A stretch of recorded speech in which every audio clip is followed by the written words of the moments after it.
ICE is racking up thousands of arrests, and this as we enter week 2 of Trump 2.0. Good morning, I'm Dana Perino. Bill is off today. Good morning, Sandra. It's great to be with you, Dana. Thanks for having me. I'm Sandra Smith. This is America's Newsroom. It was a busy weekend for sure for ICE. The agency arresting nearly 300 illegal immigrants on Saturday alone and nearly 1,000 on Sunday. ICE also... Yes, but you're going to see the numbers steadily increase, the number of arrests nationwide as we open up the aperture. Right now it's concentrating public safety threats, national security threats. That's a smaller population. So we're going to do this on a priority basis, as President Trump's promised, but as that aperture opens, there'll be more arrests nationwide. And we are getting a look at how these deportations are being carried out. You can see agents loading criminal license.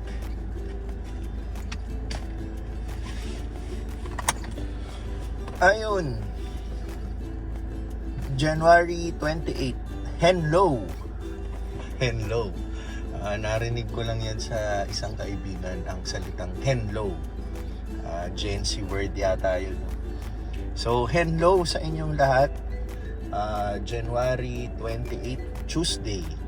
So, supposedly today, ihahatid ko si Pixar sa bahay ni Utol dahil bakasyon pa rin ni Pixar, no? Pero si Mrs. na yung maghahatid doon dahil si Mrs. at ang kanyang mga mommy friends, yung mga baseball teammates ni Pixar, yung mga mommies nun, meron silang bonding time today.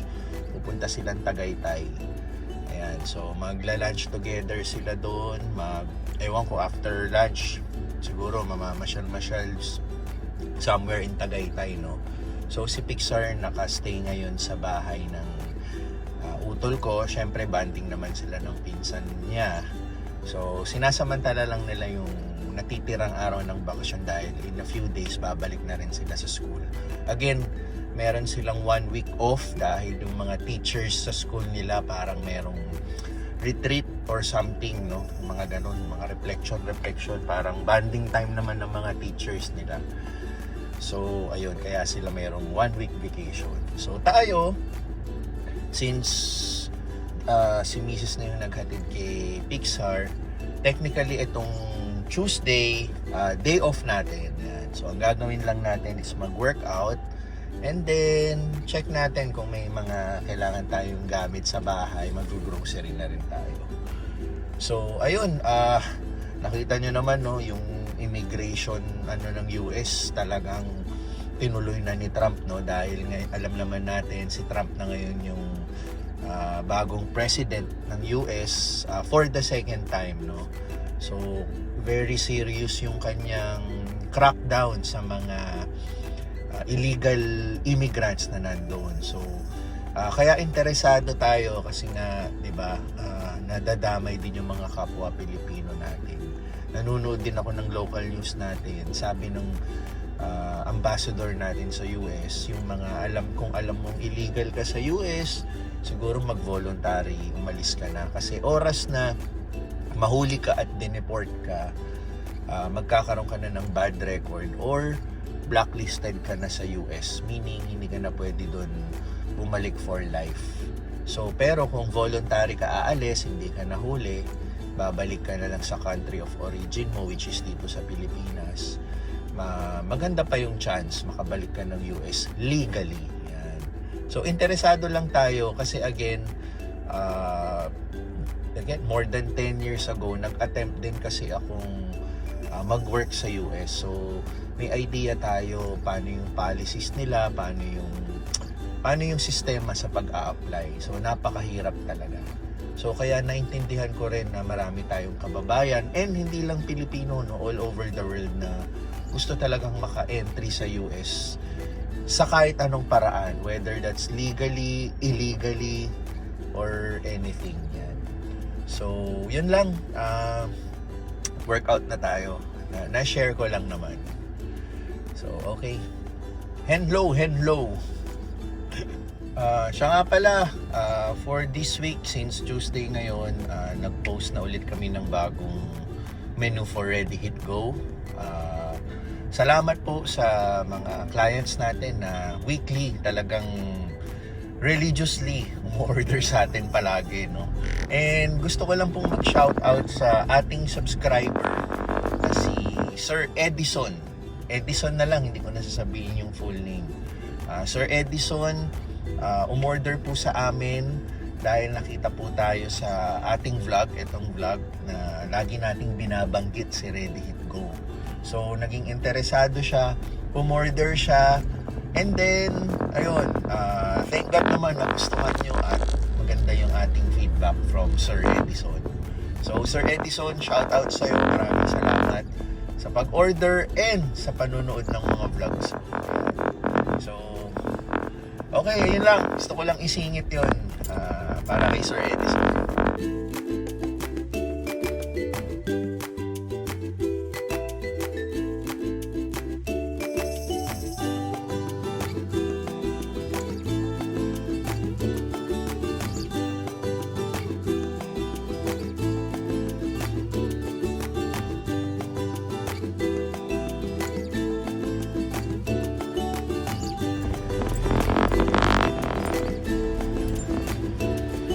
Kaya, may available na AF?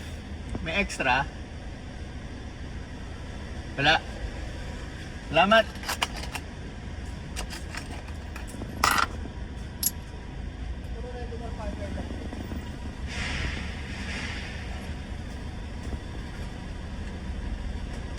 Salamat.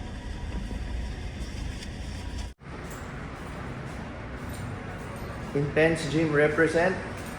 Shout out Kuya Ed ng Las Vegas, Nevada sa USA. And eto pala si Kuya Ed, siya yung may-ari netong Intense Gym sa BF Resort. Yan. So last year, 1 year mahigit na siya doon, no? Nag-migrate na siya sa US. And then part owner pa rin siya netong sa BF Resort, pero binili na siya ng isang friend namin na may-ari na ngayon neto. Pero, Kuya Ed, ito yung binigay mo nung despedida mo. Suot natin. Ipanji-gym natin.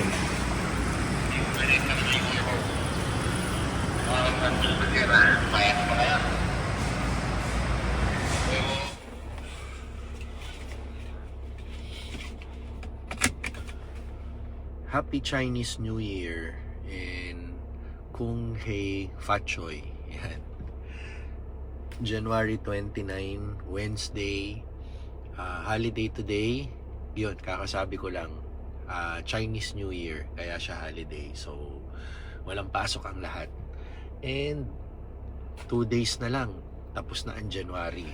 So, ang bilis ng 2025, punta na tayo sa February. So, ayun, isang iglap lang, no? Parang kailan lang nagsiselebrate tayo ng New Year's Day. And then ito, New Year's Day na naman for Chinese. And then after 2 days, Feb na. So, ano ba? Ito, papunta tayo ngayon sa duplex project natin para i-check natin yung house. Tingnan natin yung progress, no? So, okay, puntahan na natin.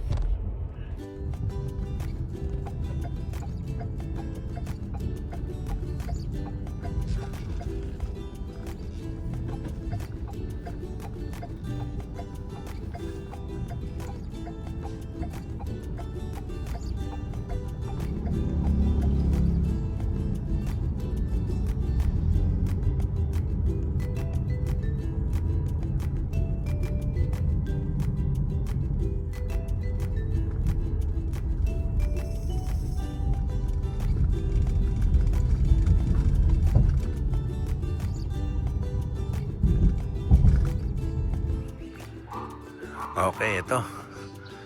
So, last week, hindi natin napansin, no, may mga ilaw na pala doon. Ayan.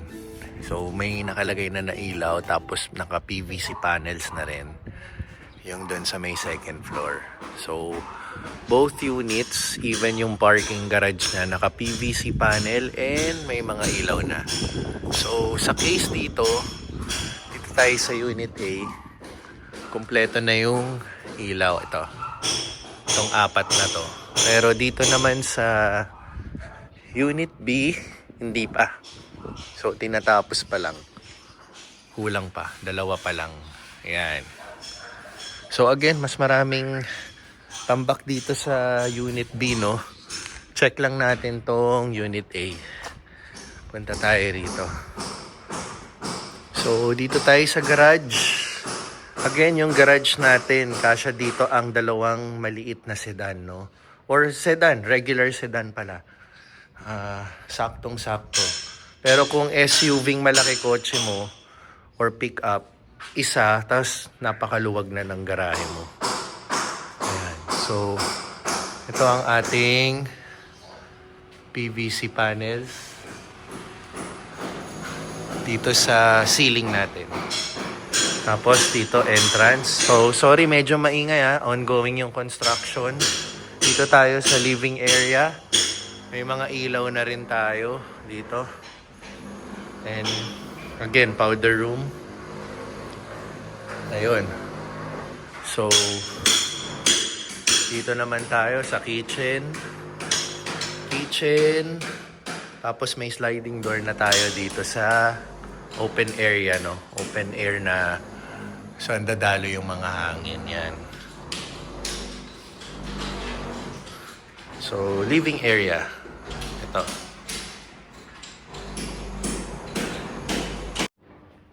So, dito sa hallway natin, mayroon mga ilaw na rin. Even dito sa mga bedrooms natin, meron na rin. And also this one. Hindi lang natin alam kung... functioning na pala. Yan. Ito yung switch natin. Even dito. Okay. Functioning na. Tingnan natin dito sa masters or dito sa common restroom. Yan, meron na. Ito wala pa. Yung isa wala pang connection. So, ito naman sa masters, meron na. Even dito. And dito. Okay. So, dito sa bungad ng masters, may ilaw rin dito. Okay. So, yun ang mga latest natin for this week. Ito daw hagdanan. Ina-adjust nila kasi medyo matarik. So, inano ulit nila tapos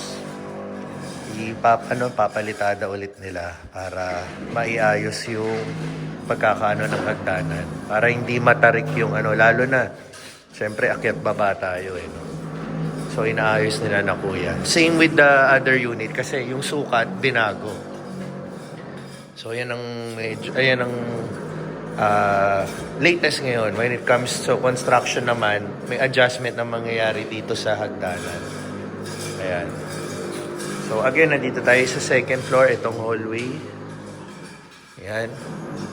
So mamaya makikitaan ulit tayo pag bababa na tayo.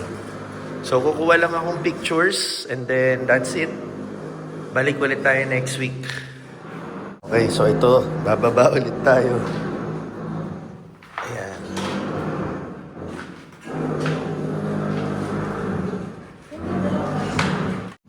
Ay, ayun, yung lapis na yun. Ako yung may lapis na may guhit na yan. Ito, yung may guhit na to. Ayan. So, dyan yung magiging adjustment niya. Yun lang po yung finish niya. Okay. Pero hindi naman mataas no? Hindi naman po. Pag ganon. Gis lang po siya. Gis ang sukat. Gis po yung sukat na nandito. So, ito yung magiging palit niya. Yan lang po yung pinaka... Ito yung tatastasin nyo. Ganito kakapal. Oh, okay. Tapos ganito na. Dito na po yan siya. Straight, tapos ito ulit yung linya, tapos straight, ito ulit yung... Okay. Tapos swak din sa ng paa, no? Hindi... Yung pinakano niya. Ito yung naging, kinalas ulit nila yung kahoy. Okay. Siya pa rin yung lakad niya sa balikan. Oo. Ganito pa rin yung lapad, yung oo. Inano lang yung baba talaga para hindi... Okay. Oo, tama. Dito na po yan sa survey niya. Dito na po yan. Dito na mataas. Oh, kasi yung bago niyan, pag umapak ka rito, medyo mauuntog ka dyan. Oo. Okay, tama. Ayan na. Magiging ganyan na yung height, oo. Lalo na kung matangkad yung Oo. Dito binabahan ko siya ng konti para Okay. Tama nga naman. So, hindi pala siya natansya nung una, yung sukat. Yung dito sa ceiling, okay. Sige. Mabilis lang yan, no? Nasa bilis lang ito, sir. Natanggal lang ito lahat eh. May lagayin namin baka inubusan namin kagad. Oo, papalitada na tapos balik. Pero to, hindi sigurado kung ibabalik to. Bagong materyales. Sir, kung yan pa rin eh. Okay, okay. So ito yung pinagkalasan eh, oo. Hindi naman sa amin pinakawag. Kailangan yung pinakuha sa amin ko. Baka yung pansin ko. Okay, okay. Ipinisin na lang yung rumit yan. Sige. So pareho sa kabila, di ba? Ganun na ganun kasi pareho sukat eh. Pares po sir. Oo, okay. Sige, yun lang. Pares din po yung step niya. Oo, parehas na step. Braso, isa step niya. Okay, again, so yun ang talagang mangyayari. I-adjust nila. Sali, kinakalas ulit nila yung mga na anong semento. Yun yung magiging bagong sukat niya, yung may lapis. Yan. So dyan yung magiging adjustment niya. So ito tatanggalin. Bababa ng konti para ma-accommodate yung mga matatangkad. Hindi tumama yung ulo sa ceiling. Yan. Sige Brad, salamat. Tapos ito na rin pala yung breaker niya. Ito na yung mga bagong breaker ngayon eh. Yan. Ito yung isa.